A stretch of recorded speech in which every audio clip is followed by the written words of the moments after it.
Is it on? Hello, WIDR, Kalamazoo. We have taken over. We are your source for radio evolution. This is Live, Loud, and Local, taking listeners inside the best live shows in Kalamazoo and beyond. This is 89.1 WIDR FM. You can listen live on widrfm.org or on the WIDR app. Hello, everybody. It's Karen yet again. This is Live, Loud, and Local. Thank you for listening yet again. I went to a concert recently that was the Vaccines, and they were in Chicago, and it was a whole bunch of fun. And I went with my boyfriend, and we got home at 3 a.m. and it was so worth it. But besides the point of me talking about my concerts, I have a really cool guest on today. I have Santino Jones here. Santino is a rapper from Kalamazoo. Hi, Santino. Hello. Thanks for having me, Karen. And then listeners, I'll be referring to Santino as Alex too, because Alex is like his name, but Santino Jones is like his music name and kind of what he goes by. So tell me about you. Tell me what's your deal? What's my deal? I like making music. I like performing music, and I like doing it with my friends. That's about it. Isn't that just like when you get down to the bare basics of it, like all you really need when it comes to that? Yeah, I need that and like good groceries and like I'm so set. True. Yeah. So I saw that you played a show at the Clover Room recently. Yeah. How'd that go? It's really organic. I play with really talented jazz musicians who back me up. I got to plug Caden Anderson, Jormili Garcia, Grant Rupp, Troy Robertson III, and Jesse Lemons. They've been with me for my last few shows, and it was really fun because I write these songs and I put them onto like tracks and beats, you know, and then I bring them to the band, and then they expand that world like by a million, you know, way beyond what I could ever imagine a song that I wrote could sound like. So it's really live, and you can really only experience it if you go. Yeah. I've been to a handful of places at the Clover Room. My yoga studio is actually just like three doors down or whatever. But I go like it's a really cool space. It's intimate, and it is kind of different than any other like live performance space that I've been in. Yeah. Can you talk a little bit about like the Clover Room in general? Well, Corey and Michelle Peters, I forgot Corey's last name. They co-run the Clover Room, and just shout out to them for creating such a nice intimate space. There's a 55 seat capacity, and it's my favorite venue in town right now because it is the only venue that is 100% dedicated to the music that is happening in there. It's not a restaurant, it's not a bar, it's not a club. The only thing that happens at the Clover Room is music. Yeah, so it's when a room it's a seating and a stage. Yes, exactly. That's all you need. You know, it's an intimate listening room. I think that's how they describe it. So the space that we have to perform at that isn't too big gives us all the chance to really hear everybody. Because when you're at a basement show, it's like a lot more about the energy and about like, oh, you're moshing. Exactly. But like at the Clover Room, it's like, all right, how does this actually sound? You know, and it has great acoustics. It really does. And you don't really need much. They have one speaker that takes care of really the entire room, and then the rest of the members usually bring their own amps. You don't need a mic or drum kit. You know, it's like the perfect place to really get integrated into the community. And just perform. Yes. For like people that actually like want to be there. And listen. Yeah. Yeah, literally. It's my favorite thing when I walk out of yoga and then I'm like, oh, people are playing in the Clover Room. Let me go see what's That's got to be a good there. feeling because you probably work out and you're like, yeah, and I'm like sweaty and like yoga pants on and like just like, okay, I'm chill now. You're in your zone. I'm in my zone. And I'm like, oh, well, isn't that just like the perfect little like thing going on? And then I peek my head in, and only thing they need in that place is like a cool little restaurant, like a tiny little like. True. Yeah, you know. Because they have like that coffee shop, but it's kind of open like in the mornings and like weird hours. Yeah. But yeah, it's just like a little place that maybe has like a 3 menu situation where you get like maybe like a burger or a hot dog. Yeah, simple. Maybe like a pop. It's open like a 50s diner, like across the. The way that would be so perfect. In that space. If y'all haven't been over to look up where the Clover Room is. It's in the Edison neighborhood? Edison neighborhood in the Jericho it's in facilities. Jericho. Yeah. Jericho has a lot of really cool. Shout out to La Luna. Shout out to Caltone. Yeah. Elemental Media. The yoga studio. There's even it's like a woodworking studio that's dedicated to teaching queer people how to woodwork. See, I didn't even know that. Yeah. That's so cool. And it's so tiny. Yeah. But there's the most random things in there. I think there's a tattoo studio in there too. Yeah, there is. Yeah. It's such a cool little place. So listeners, I highly recommend kind of going over there and checking out Clover Room specifically, but just going over there and seeing what's up. And yeah, it's kind of it's kind of away from everything. It's in a residential kind of part of Kalamazoo. It is, but it's its own little space. It's its own little space. Yeah, it's its own little block, because then there's trees behind it and train tracks. Yeah. And then the wax factory is right next door to it Yes, too. the wax factory is right there. So highly recommend. I did not think that was the first tangent we were gonna go on today. But let's bring it back around and let's keep talking about you. Okay. Where did your music journey start? I saw that on your SoundCloud. You have a few tracks from 5, 7, 9 years ago. Yeah. So you've been doing this for a second. Can you tell me about that, and how did you become this musician? I'll go all the way back to my first memory of when music had an impact on me, and it's when I was 3, and I think my mom was playing Jamiroquai and a bunch of dance music in the living room. And I remember I danced so much that I couldn't walk the next day. So that's my earliest music memory. Yeah, she was you were so sore you couldn't even get up the stairs. So fast forward to 13-year-old me. I met some friends who were recording music in their basement. Just shout out to Tommy Z, aka Magic Thompson. Shout out to, and this is Kalamazoo history, so this is good to know. Shout out to Devin Harrison, aka De La Zoo. Shout out to Jake Els, Chase, my friend Chad, who's had 20 different monikers he goes by. Lonnie Duncan. It's my guys, Zuhair Farwana. Man, that's where it all started, really. So we would all record music in my friend Thomas's basement on the west side, and we'd be releasing tracks on YouTube, the OG. Everyone's dropping. What year is this? 2011. Oh, so prime time. Blog YouTube era. Yeah, love. Dat Piff, A$AP Rocky's just coming out. Kendrick Lamar's just coming out. J. Cole, Kid Cudi, Mac Miller. I mean, I could spend the next hour just talking about those artists, So we're recording music in the basement, and I'm the one who's making beats. I'm producing, DJing a lot. Start to record raps, and they're really bad. They're really, really bad. But that's how you got to start, It's always the beginning stuff. You're what kind? This is crap. What kind of? It's terrible. What is this? Yeah, I mean, it's if you're not good at something, the more you do it, you will get good at it. It's your 10,000 hours. Exactly. Type of thing. You got to put in the time, and finally you'll start actually making stuff that you like. Yes, definitely. If the raw talent's there, that's good, but you can really do anything you set your mind to. So fast forward to senior year of high school.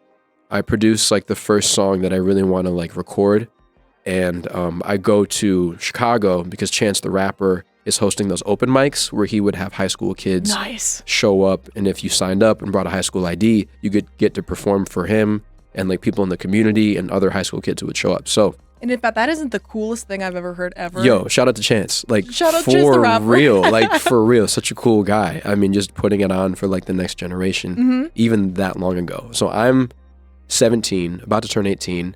I go to Chicago. I perform a song called I Bet You Hate It, which is it's the oldest song on my SoundCloud. And then I meet these guys out there who are also my age. And this is right when Lyrical Lemonade is starting. Gotcha. Not that this really has anything to do with that business, but it's just something I thought about. We booked some time at the studio called Soundscape Studios, which is now called Classic Studios on Chicago Avenue. And we all go in on it, and I go in and I record my first song, and I did it in 3 takes because I'd been rehearsing. I'm a theater kid, so I did a bunch of plays and stuff in high school. So I'm okay, well, I got a script. I wrote the song, I made the beat. Let me rehearse it. I probably rehearsed that song like 100 times. Yeah. You know, and I show up to the get studio. It, like, perfect. Yeah, exactly. And there is no perfect. You know, there's only like progress. What you get in the moment. Yeah. Exactly. So I go record at the studio. My mind is blown because I'm just like, oh my God, I'm in a place that like Chance might have worked on acid rap. Like Vic Menza might have worked on internet tape. Like No Name has been here. Like all these people that I look up to are just like, this is where it happens, you know? There's history here. So much history. And you can feel that kind of energy in studios like that. It's real. Like, yeah, it's raw. So I record the song, I release it, you know, I get some feedback from it. A lot of people like it. I perform it at my high school talent show, you know, and then I graduate high school. I started a band called Purple Lemurs with my friend Mike Nyanga, my friend Riley Martin, Jalil Johnson. Jake Lukowitz was in it for a while. He played trumpet. And then Andy Santa Maria was in it for a while. He played keys. We gig around here. I do some Santino Jones stuff in between. And this is like 2016 through 2019, I'd say.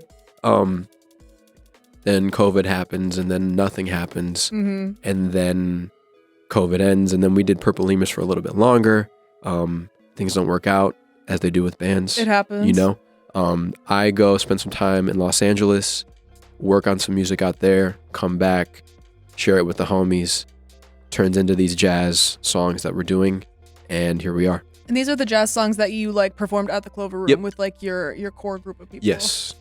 Oh, yeah. Wonderful. That just that if that doesn't sound absolutely just great. And it's always like you go travel, you go somewhere, get out of your element a little bit. Let's see what I can do. Yeah. And then come back and you're like, wow, this is it. Yeah. This is exactly kind of what I needed. Absolutely. So were you ever like so you said you did theater? Yes. Did you go to college for theater? I did not. Did you go to college? Sort of. Okay. You did a few semesters and then... Yeah, so I've been to 3 different colleges. I went to Northwestern Michigan University up in Traverse City for like 3 weeks right after I graduated high school. It was for audio engineering. Just wasn't right for me. Yeah. I didn't feel like great in that community. You know, not saying there's anything bad about Traverse City. No, it just but didn't it's seem like your the fit. demographic that I wasn't very comfortable in. Okay. I took some time after that. I spent 1 semester at KVCC in an English class. I took 1 class and I was like, nope, still not it. And then I spent some time in the MAP program here at Western, did a full semester, loved it. And then Gen Eds came along and my mind was like, no, this like ain't it. It's I just built a little like unorthodox in that way where it's like if I'm not doing exactly what I love to do all the time, there really just isn't time for anything else. Yeah. And I don't really want to settle or compromise. That 100% makes sense. So you're self-taught. That's kind of that was the point of my question. Right. Was to emphasize that you're in the self-taught. Yeah, you definitely. Really, you don't have like a background in it, and you want to learn how to do it, so you did it. Definitely. Yeah, definitely. I would say that I wouldn't say I'm self-taught because I'd say like I learn a lot from my friends. Gotcha. Like so much from my friends. So it's like you learn from the community instead of an education. Absolutely. Got yeah. it. Yeah. I'd say that I'm educated by the community that I'd like choose to keep around me. Yeah. Instead of like a formal, like I got a degree, I took a class for this. Yeah. That 100% makes sense. And for the most part, I'm a photographer. Right on. I've never taken a photography class. Awesome. And there's something so, it's like you really got it. Like you're working on yourself, and then you ask your friend, hey, I don't know how'd you do that? Right. And then they go, oh, and pull up Photoshop or whatever. And they're like, oh, I just did these 3 things. And I'm like, oh, that was it. And then I just start doing that. And it's like the little bits that you learn by like how, like the little things that you want to learn, not, okay, now you need to here's a big assignment you need to do. And you don't really care. And you're like, I'm wasting my time. Because I think like photography class at this point would be such a waste of my time. Because I feel like I know all like the basic stuff where like the people in the class already don't know the basics. I bet you experienced a little bit of that when it came to like MAP program. Honestly, No. Really? I loved every minute of the MAT program. Like, Okay. I still keep a lot of the notes that I took. I used to keep all the notes that I took in all the classes for like audio engineering because I did learn a lot. Oh, like okay. it was great. Shout out to John Campos, Carter Rice, I think that's his name, and oh dude, who's the third one? Yes. Yeah, those guys are G's. Like they're so cool. Who I had another teacher I totally forgot about. Keith Hall. I did the jazz history with him. Yeah, it was so cool. I forgot my other teachers. They were all really cool. No, I keep a lot of notes. I mean, I learned a lot from that, and like, I learned how to use Premiere properly. I learned how to basically just navigate like basic, like audio engineering conventions. Yeah. That I'm very grateful to know. What else did I? And I learned a lot about live sound engineering too. Just like basic stuff. Like, Gotcha. Like turn on your amp before you turn on your speaker, or like like just those like little conventions really make a huge difference. So I would say I'm grateful for it, but it was the gen ed stuff. it was the gen eds. It was as soon as it was like, okay, like you can do jazz too and you can do piano too, but you also have to read the Sargasso Sea for some reason. It's like that could help, and like maybe I'm naive for not believing that could be a part of my journey. Yeah. But also like You're like, I don't really care. Life is short and there's a lot that I want to get done. Yeah. And I'm, like I said, I just don't really want to compromise any extra minute or second. No, Yeah. and that 100% makes sense. Like, Yeah. college is a lot. College is a whole lot of work. Yeah.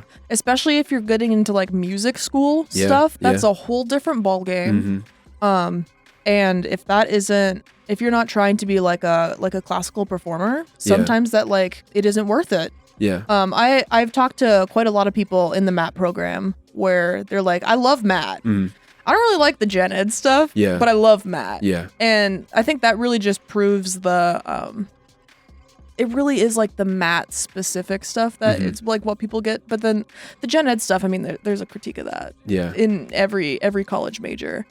It's just like, why is it still there? Like It's in this interesting. system, like Yeah. like we did. I'm sorry to cut you off. No, that's but, okay. Keep going. Like I just feel like I did general education between the ages of 5 and 18. Like I did general education for 13 years, and then like you start to figure out things you like and do extracurricular stuff as you get older. Yeah. But I think if you're gonna go to an institution that you're gonna pay thousands and thousands of dollars to, and maybe this is really incorrect for me to say while I'm sitting in a college, but Hey, that's okay. I go to this college and okay, I'm saying for these sure. things in this college. I just think the institution of college in general that requires you to learn things that you like don't feel align with your purpose is really counterintuitive and really like a misguided way to like show you how welcoming like your adult life is going to be. It's like you're still going to have to do these things you don't care about and you have to pay for them. It's like,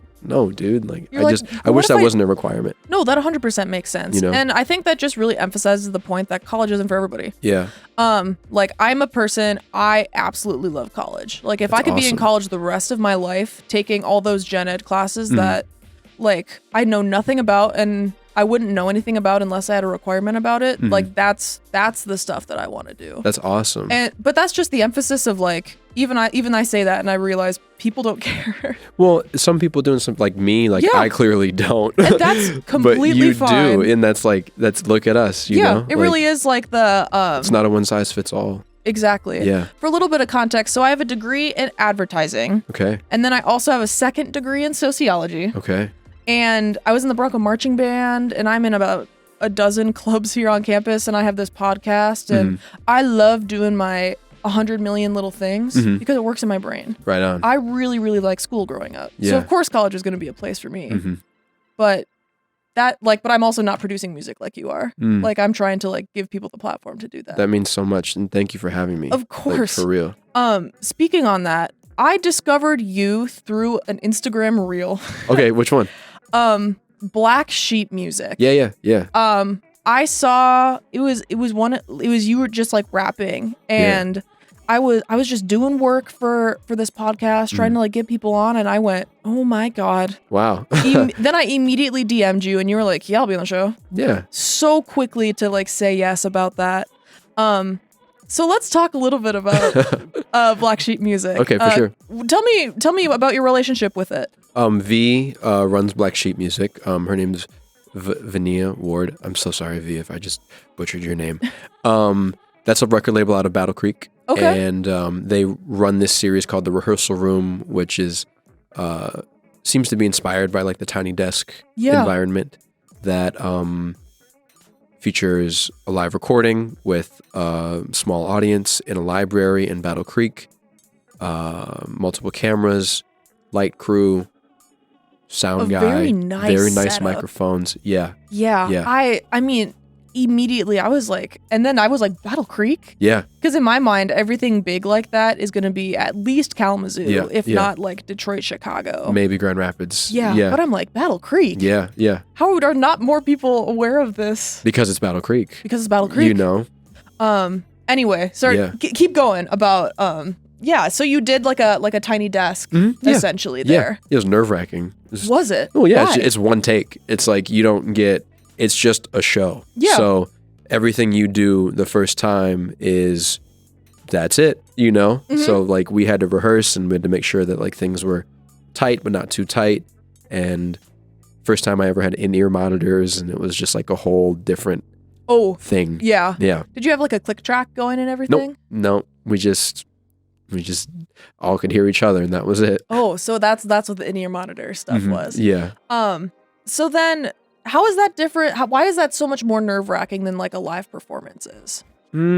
I guess because it's like, so you will have a live performance recorded sometimes, like with the camera guy and stuff. But going in with the notion that this is going to be something that is online that represents you, that's going to be there forever. Gotcha. So it's the documented part of it. Exactly. That makes sense. And if you do really well, I mean, you can use pieces of that to send to bands you want to open for, or to send to venues that you want to perform at. So it has to be quality. Mm-hmm. So like you have a proper representation of your potential.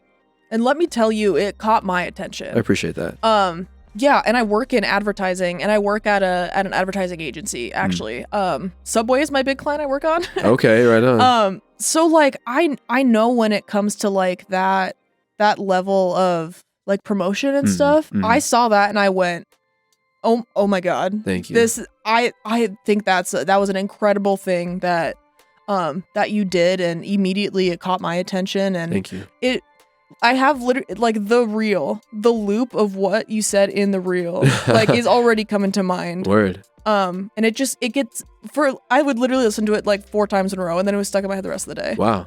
And you. that doesn't happen with me with rap necessarily. Wow. Yeah. But you have such an interesting sound, and I feel like your rap, there's like high energy rap and then there's low energy rap. And you're on the lower energy side. Yeah. But it's more like relaxed than low energy is how I would describe it. And I mean, that's not a genre of music I've really ventured into. And for the fact that now one reel and I get this stuck in my head, and I think that was just incredible. And now like Black Sheep Music, shout out Black Sheep Music. For real. I'm definitely going to keep an eye on them because I didn't realize how great of a setup they have. And absolutely. Maybe they just need a little bit of promotion, but like, let's get more people there. Absolutely. I was really, really impressed with your performance, but then everything Black Sheep Music. Yeah, they're doing great. Shout out to Jazz Balar, shout out to the Allah, V, Minor Element. Those are like 4 acts that are represented by Black Sheep Music that come to mind right away that are really solid. Are you represented by Black Sheep Music? No, I'm You just did a performance there? Yeah. Gotcha. So yeah, well, because we have bands coming through here all the time. I might have to start mentioning them if they like kind of fit that genre of stuff. To be like, hey, do you know about these guys? Because they're really cool. I got you. And I think they're doing some really cool stuff. So I'll definitely have to keep that in mind. For sure. Okay, so transitioning again a little bit. Okay. Can we talk about the Passionate Ways music video? Yeah, definitely. I love that music video. Thank you. I think it's so cool. So for listeners, Santino Jones dances in it, and it's like it's interesting, and it like a one shot, something along the lines of that. Sort of, yeah. Okay, yeah. Let's talk about it. Okay. Well, the dance portion, that was all one take. Yeah. That was like, I was like so nervous. It was the last thing we did for the video for the shoot. And I was going back and forth in my head the whole time about if I was even going to do it. Okay. We had like an hour and a half left, and I was like, okay, let's set this camera up right in front of this wall. It's inspired by Frank Ocean's Endless. I don't know if you've ever seen that, but the black and white warehouse, I love that like blank canvas to work with.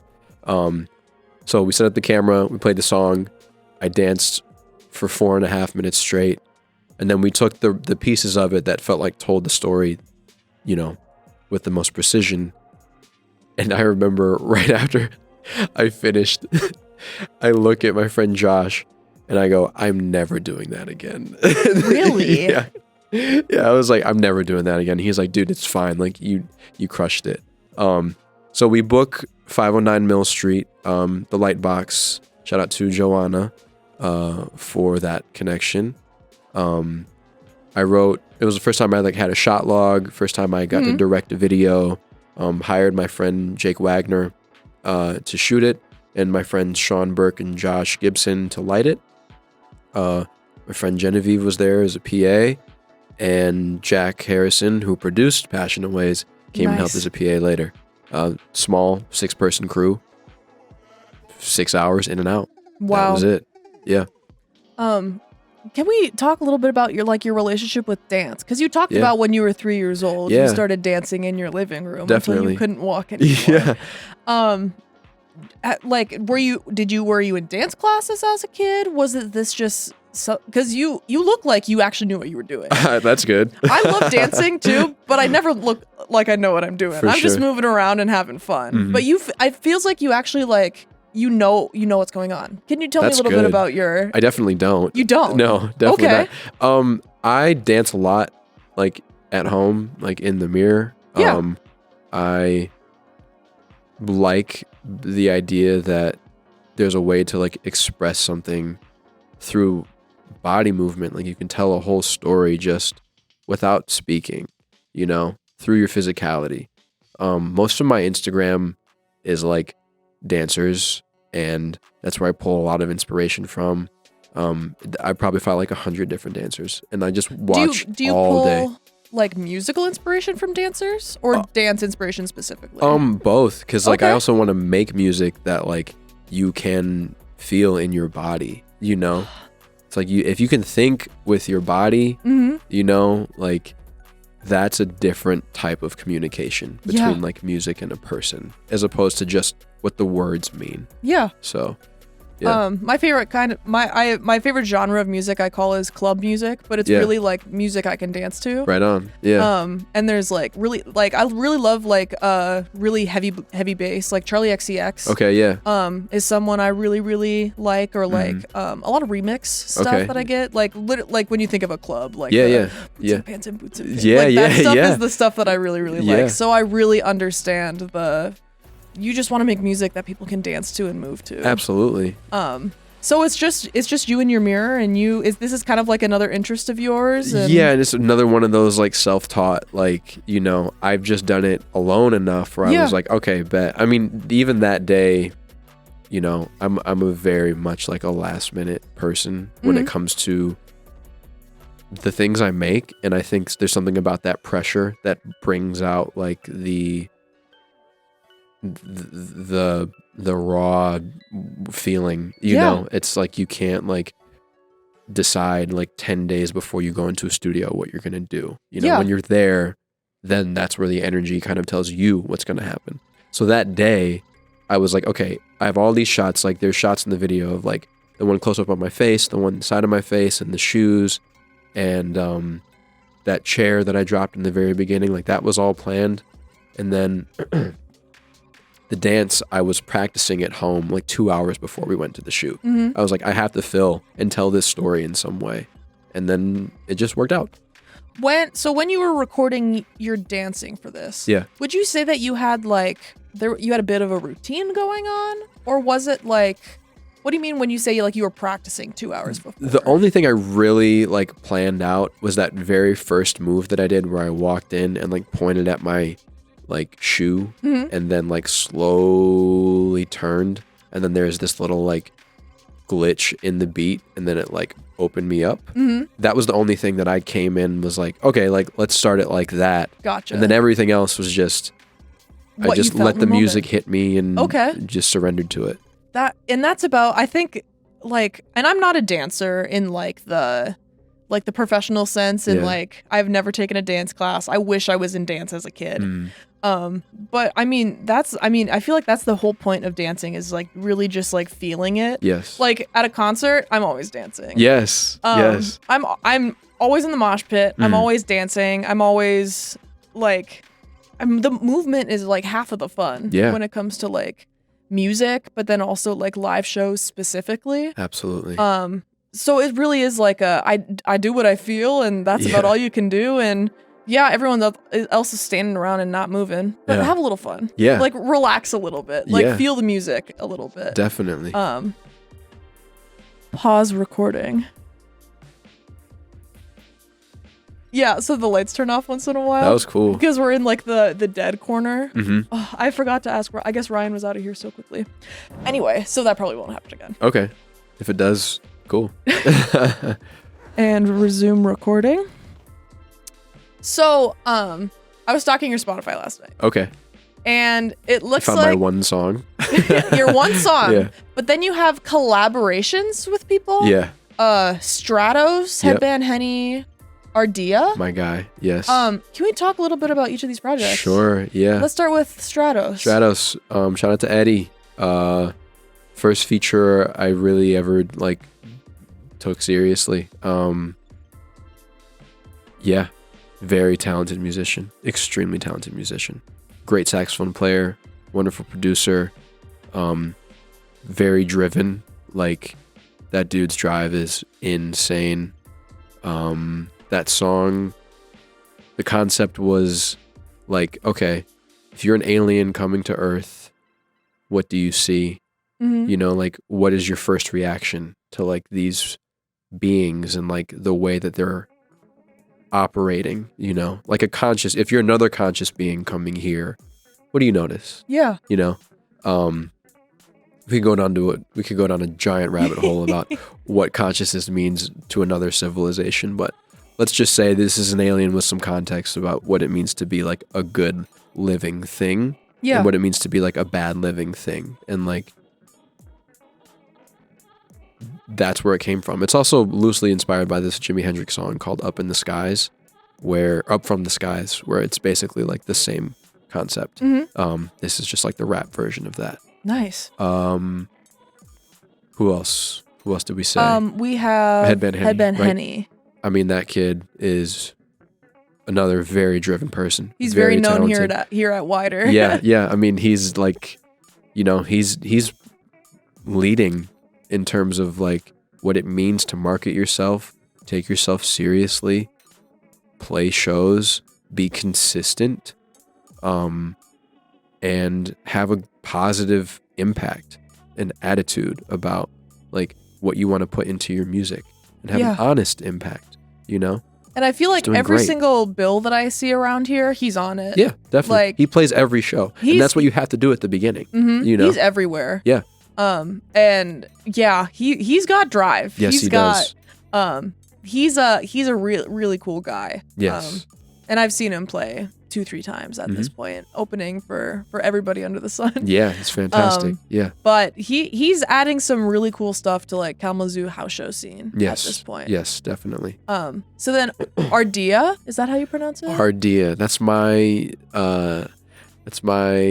how do I say this? Ardea, you're an idiot. Don't call me. Don't ever talk to me again. No, it's my roommate. It's like, gotcha. It's like my dude. Ardea is also SP mixing and mastering. He runs a studio, out of his house, and almost everyone you hear Taxi Cab, Helix, Headband Henny, Jack Harrison, me, Benna, Golden Ratio, Luis Felipe Santos. Everyone's going through Ardea, aka SB Mixing and Mastering, for all of their recording Wow. and mixing needs. I didn't realize that they were that prevalent. It is all through my guy. Wow. Yeah. That's incredible. Yeah. Yeah. So like that's really, I mean, 5 years ago when I moved back from LA the first time, I get introduced to Sam. His name is Sam. Mhm. Through my friend Cam, who also goes by Proxy Ichi. And you know, some things just click as soon as you meet a person. Yeah. You're like, oh, okay, like we actually have a sustainable underground music like scene now Mhm. because there's one person who's willing to spend the time to engineer everything. I don't think people understand how essential that is to your community. Is that Definitely. like if there's one person who's willing to give 100% of their time to the production, to the recording, and to the mixing and the quality of the music you're going to release, Mhm. that is what's going to make the difference for you Yeah. and your community. Definitely. You know, I'm too much of an attention seeker to do that. Yeah, because I've never even heard of them. So Exactly. It's- And that's exactly how he wants it. Really? That's exactly how he wants Interesting. it. Yeah, he's like, he told me his favorite people are like a James Blake or like a Rick Rubin. Gotcha. You know, I mean, James Blake makes amazing stuff, but do you know how much stuff James Blake produces? Yeah. It's ridiculous. hmm Rick Rubin. I mean, But nobody knows. you ever heard a Rick Rubin song? No. I don't think I have. But you've heard everyone he's worked with, you know? For our listeners, Rick Rubin, who has he worked with? Can you name any off the top of your head? Yeah, the Beastie Boys, Kanye West, Jay-Z, Kid Cudi, Mac Miller, and Brockhampton, like that Linkin Park.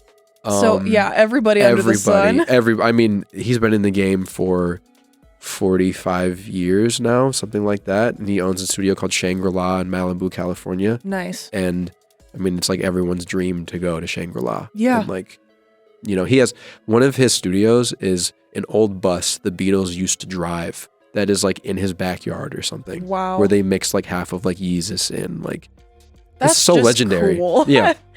Yeah, wow. Yeah. That, and I didn't even realize like so many like Kalamazoo staples around here are produced by him. Yes. So, because I've always like, first off, I know nothing about how to produce a song. Okay. So I assume it's like the hardest thing in the world.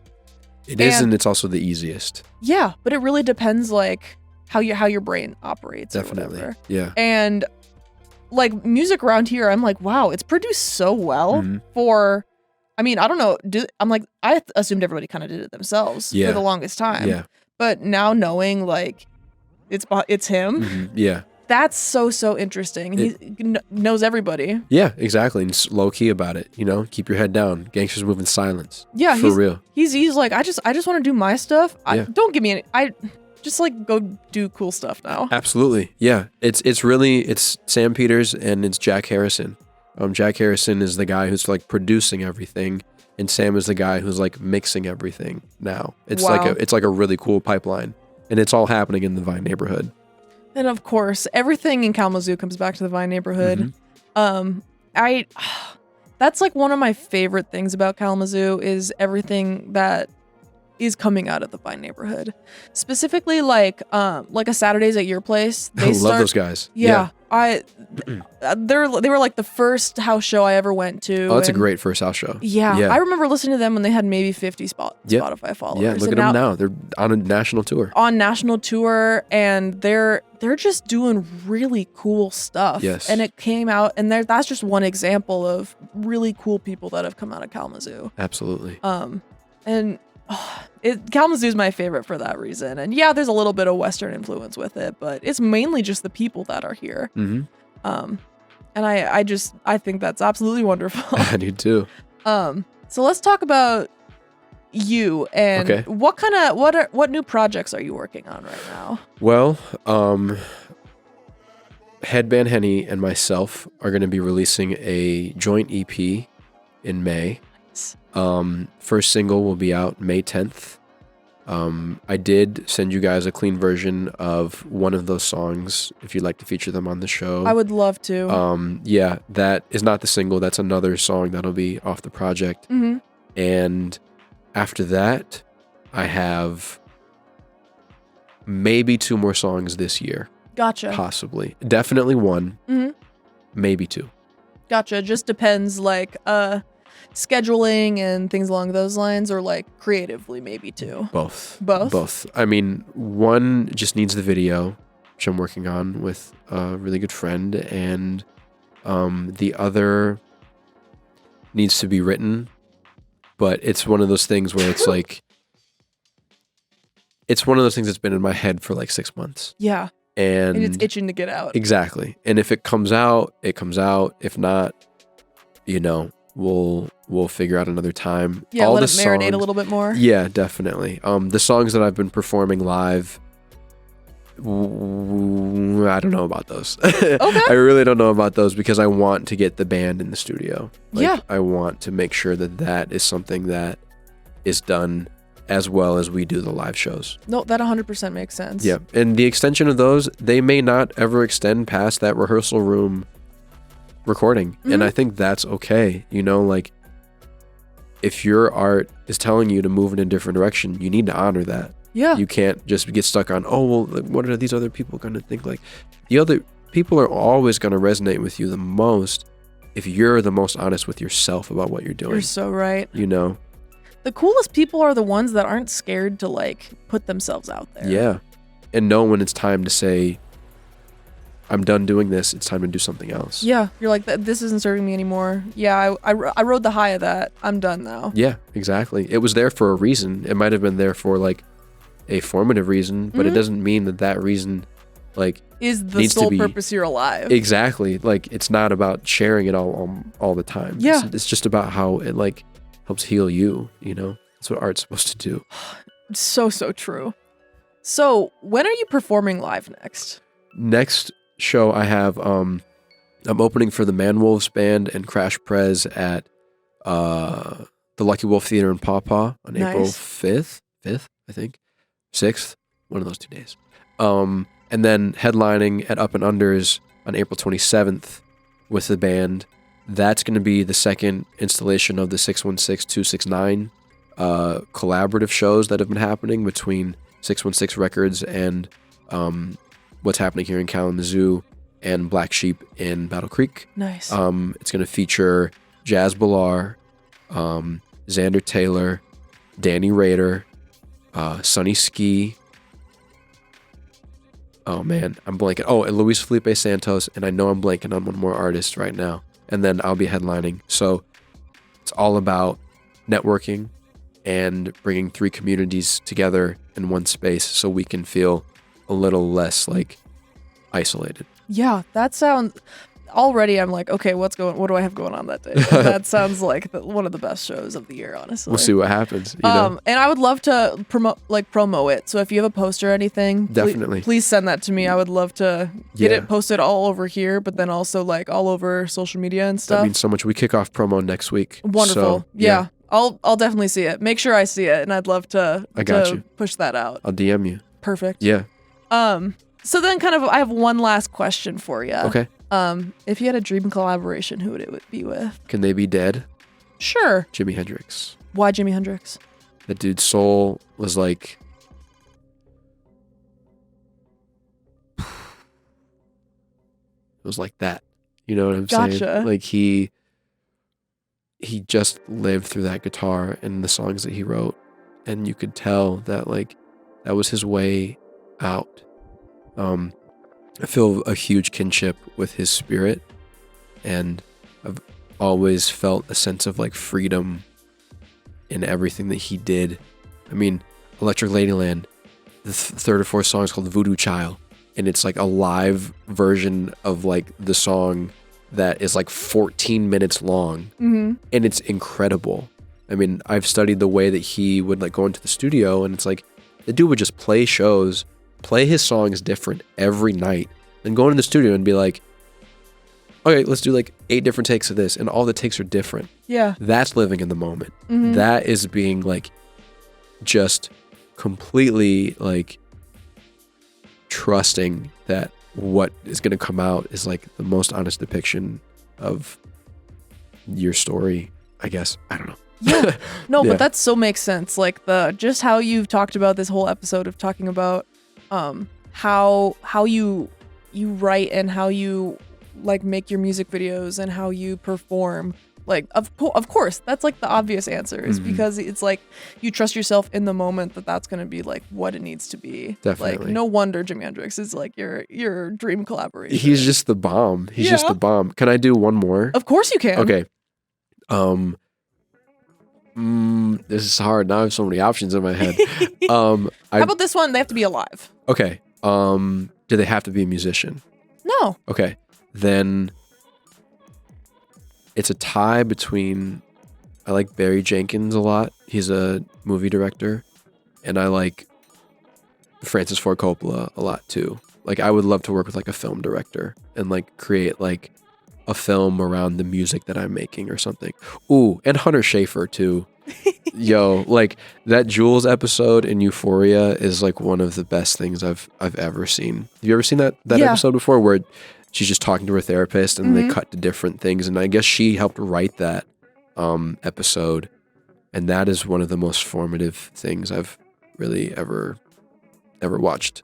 Like I think for my generation, it just was really cool to see someone like in therapy, like Oh yeah. dealing, you know? Mm-hmm. So like in the rut of it. And Yeah. it turned into some like that episode, that piece of media turned into something so like yes, incredible. absolutely. Yeah. So a 3-way tie between Barry Jenkins, Francis Ford Coppola, and Hunter Schafer. And I probably have like 100 more people that are equal to that, but I won't waste the rest of your time. I think those, because I didn't even think about like because you were like, do they have to be a musician? I'm like, where are you going with this? But the movie director makes a whole lot of sense. Because I was like, are you talking producer? Are you what direction are you gonna take this? Yeah. But that so makes sense. And I feel like you put such an emphasis on your music videos too, where you're like The visual representation. I mean, Yeah. the opportunity to like create a visual identity is like a whole different aspect of being an artist that can be really enjoyable and can tell your story with so much more detail.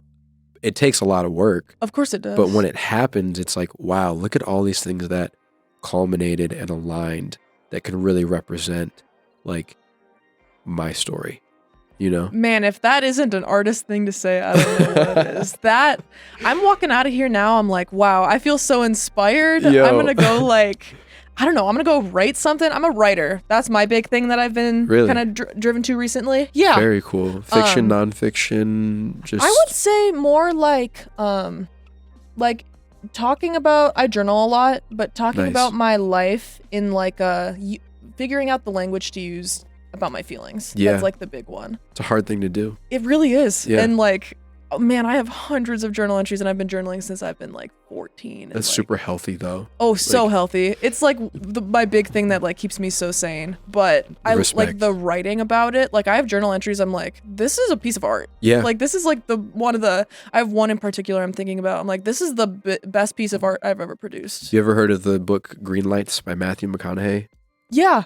I highly recommend it. I just started it. It's basically 35 years of his journals that Okay. he took into like and like Ooh. made a book. That sounds really, really interesting. Yeah. Yeah. It's Okay, really I'll good. definitely have to like add that to my list. Mhm. This was an absolutely wonderful episode. Thank you you. for coming on. Thanks for having me, Karen. I feel so inspired. I feel great now. So I want to shout out a song. Okay. If you had to pick one song for the listeners to like get to know you, what song are you gonna shout out? One of my songs? Or one that you're a part of? Okay. Can it be unreleased? It can be unreleased. It's okay. Is this the part where we like do the thing like where I sent you that song and then we put it in the show? Shit, we could do that. We could do that. That's all up to you. Oh my God. There's so much pressure. No pressure. No pressure. This is all about us. Shout out a song that represents. Oh, okay. Honestly, The song that like represents me right now, it's not one of my songs, but it's one that I listen to like 100 times a day. What song is it? It's this song called Hand Covers Bruise by Trent Reznor and Atticus Ross. It's the theme song. It's one of like the main themes from The Social Network score. Oh, okay. I listen to a lot of movie scores. Yeah. And that song is so dope. I could listen to that song like 100 times a day because it just takes you out of this world and brings you somewhere else. Wow. Yeah. That's a wonderful way to wrap up this show. So sorry, listeners. You might find it boring, but I love it. Hey, I think that's all that matters right now is you, me in the studio and what you want to talk about. Absolutely. You can stay up to date on everything that Santino Jones has going on by following his Instagram at Santino Jones _. Yep. You can also find this show on Instagram at Live Loud and Local. I'm always reposting venue posters, my favorite artists, giving updates about this show, and I'm going to be giving y'all information about Santino Jones's upcoming show. Because if I can't make it to that, I'm gonna cry. I will cry that night if I can't make it. The best way to get on the show is by Instagram DM. And until next time, Kalamazoo, remember to bring your earplugs, and as always, tip the touring band.